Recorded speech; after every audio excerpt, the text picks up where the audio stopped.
Hey folks, this is Rhykker with an Overwatch lore video about the latest comic, Reflections. Here's a too long didn't watch version of this video. In this comic, we learn a bit more about some of the heroes, and the first gay hero in Overwatch is revealed, and every single hero in fact makes some kind of appearance in this comic.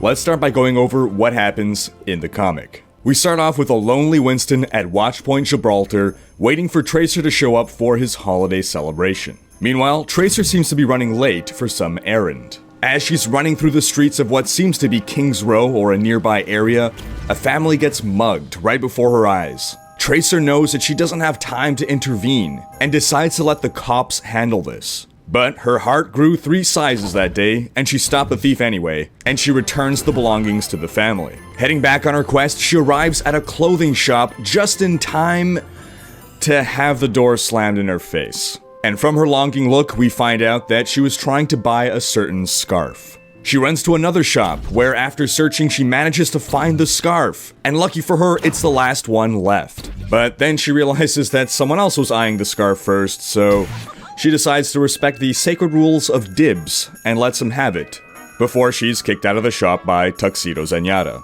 As she's down in the dumps about being too late to get the scarf, her kind-hearted nature is rewarded. The family she saved from the robbery is somehow in the area, and gives her a Christmas present. And then she returns home. She apologizes to her roommate Emily, who then sees the present and thinks it's for her. How embarrassing. Emily opens the gift, and by some coincidence that stretches credulity more than seeing someone willing to switch off Hanzo, it is the exact scarf that Tracer wanted to buy. Emily kisses Tracer, revealing that she is her girlfriend, and that a lot of Tracer fanfiction and Rule 34 is fairly accurate. Meanwhile, poor Winston is still alone, and in some of the most heartbreaking scenes imaginable, we see him turn on the Christmas lights and see all the effort he went into decorating with no one to share any of this with. He sadly looks at a photo of himself and his dead dad, as we then pan to a series of scenes of how other characters are spending the holidays, which we'll cover in more detail in a bit. Just when Winston has given up all hope on Tracer arriving, there's a Christmas miracle. Tracer arrives with Emily, because in case you haven't noticed, the central theme of this story is coincidence. Holiday cheer. Okay, now let's take a closer look at every Overwatch hero and what we learn about them in this comic. Starting with Tracer, we see that Tracer is good-hearted through and through. She puts others ahead of herself. But what's most noteworthy here is that she has a girlfriend. We've known for some time now that Overwatch has a gay character, but we didn't know who it was. The fact that Blizzard decided to make it Tracer, the poster girl of Overwatch, is really progressive of the company, and I think it's been handled really well. Tracer's sexuality doesn't define her character. It's just another fact about her. It's not thrown in our face or fetishized. It's treated exactly as if she had a boyfriend. And for those thinking that Zarya was going to be the gay hero, that's unlikely to be the case. This comic is actually not available in Russia due to Russian laws about depictions of non-normative sexuality having to be rated 18+. So if Zarya turns out to be gay, it would just be really weird to have the Russian hero censored in Russia, since Overwatch is a game that's rated T for teen. But there's another interesting thing that we learn about Tracer in this comic.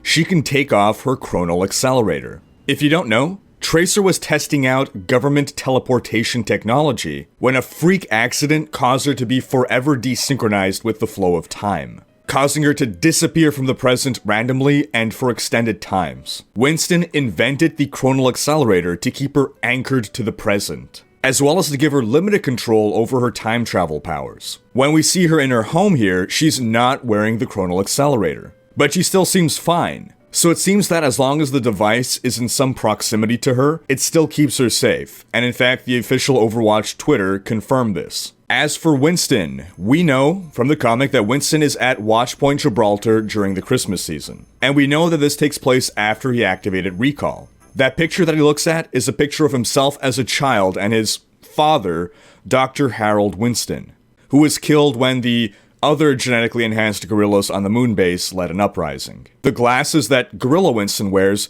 used to belong to Dr. Winston, and they hold special sentimental value to Winston. That's why he went apeshit when Reaper stepped on his glasses. So on to the other characters. We see Reinhardt and Torbjorn together. This confirms that they maintain a close relationship after Overwatch. Torbjorn used to maintain Reinhardt's armor, and they were both founding members of Overwatch. Our conspiracy graphic that we went over in a previous video shows them linked closely together.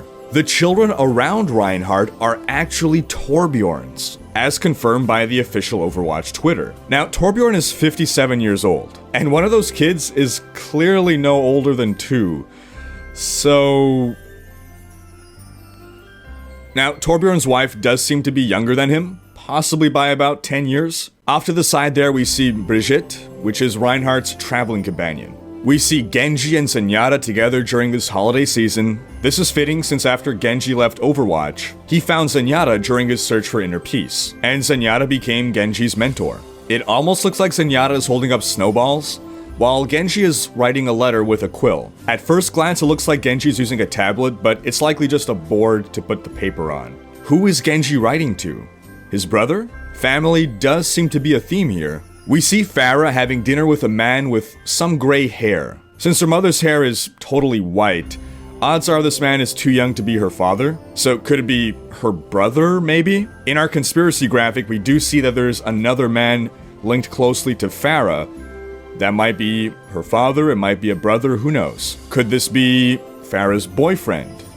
Could it be a workmate? In her background comic, Pharah tells a squad mate that she'll buy them all dinner if they make it out alive. But this seems to just be one-on-one, and the squad mate is lower rank than her and thus probably younger than her, so the gray hair doesn't really seem to match here. In the top right of this panel, we see a TV with what appears to be a hockey game going on. You can see a Canadian flag in the bottom left, and I'm from Canada, so I think I know what a hockey game looks like. So what we can gather from this is that this isn't some kind of fancy romantic restaurant, but maybe a sports bar. While I wouldn't rule out Pharah's boyfriend taking her to a sports bar on Christmas, it does maybe lean things a little bit more towards brother. Then we see Junkrat and Roadhog in Australia exiting Luna Park in Melbourne, likely in a car that they stole. We see Hanzo with a kid? Looks like he's about to buy a cake. And the cake appears to be a traditional Japanese Christmas cake. The strawberries really give it away. You see, post-World War II, Japan really started to embrace certain Western things, and the picturesque Christmas cake was one of them. The white icing plus red strawberries form the red and white of Japan's flag, which is intentionally symbolic. And these cakes remain super popular in Japan around Christmas time. More so than Christmas itself. Japan has a tiny Christian population, so Christmas itself isn't really celebrated in Japan. It's more just the commercialization of the cake. Now, is that kid his son? Because he doesn't look like Hanzo. But there does seem to be some reason that that kid is shown in that frame, more than just as a silhouette like the figures in the background. Hanzo, as far as we know, is a loner now. He abandoned his clan after he thought he killed his brother Genji and has since been traveling the world trying to restore his honor.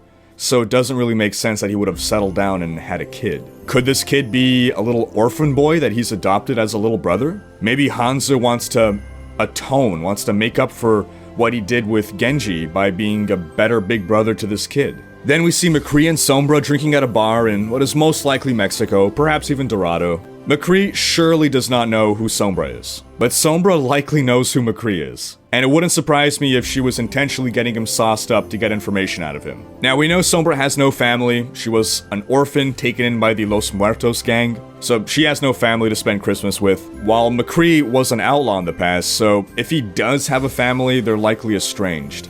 Then we see Widowmaker surprisingly laying a rose across her husband's grave. Widowmaker was the wife of Overwatch agent Gerard Lacroix. Before she was abducted by Talon, brainwashed into being a ruthless killer, and sent to assassinate him. Now, as far as we knew, Widowmaker was remorseless. So this act is really surprising and serves to humanize Widowmaker. Maybe there is something left inside her. We see Mercy out in a field medic tent holding a piece of paper and a quill. She's clearly reading the letter, and her face here suggests that she's reading something that she received rather than something that she just wrote.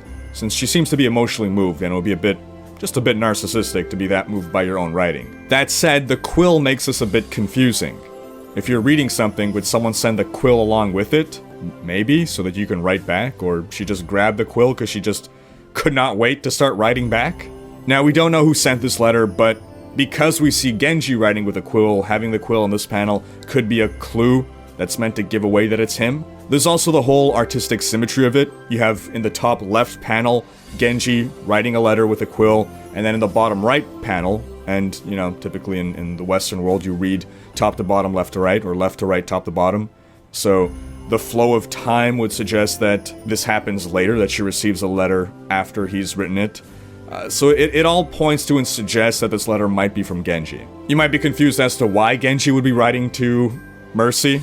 It's likely not that he has a crush on her. You see, Genji is alive today thanks to Overwatch. They found him on death's door, took his broken body, and made him into the cyborg that we know today.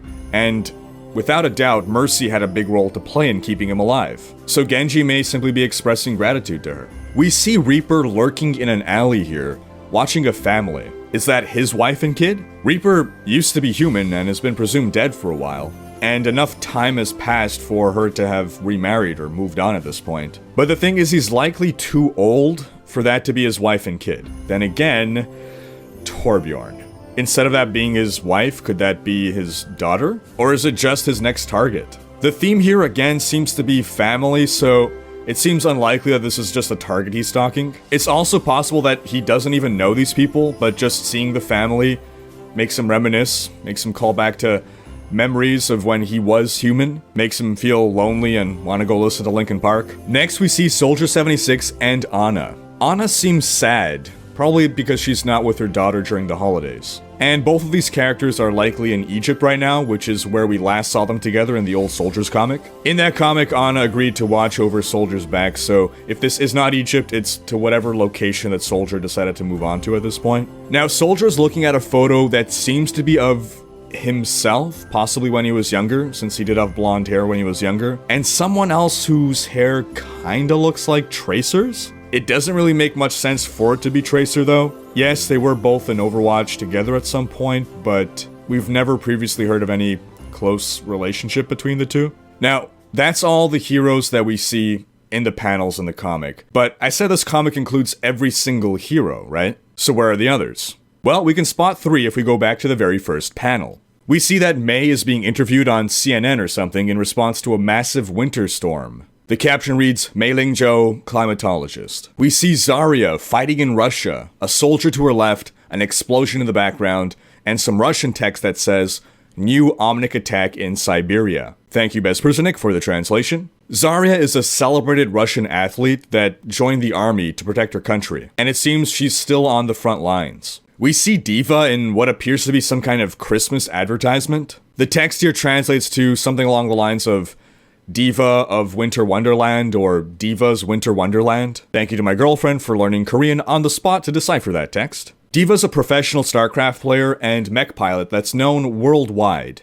So I expect this advertisement to be for some kind of Star Wars holiday special disaster. Okay, so that leaves Lucio, Bastian, and Symetra. Well, we see a poster here promoting Lucio's New Year's Eve concert. Lucio is an international music celebrity that's been going on tour. I had almost given up on finding Symetra when I spotted her in Tracer's apartment, on the cover of Architect magazine, or just a magazine that says Architect on it for some reason. Symetra is one of the world's few top architects that is able to use the new light bending technology. So what about Bastian then? Well, that's his silhouette on that newspaper on the floor of Torbjorn's home. This may be an old newspaper clipping from the Omnic Crisis. Torbjorn does have a picture of the old Overwatch crew high up above his mantle.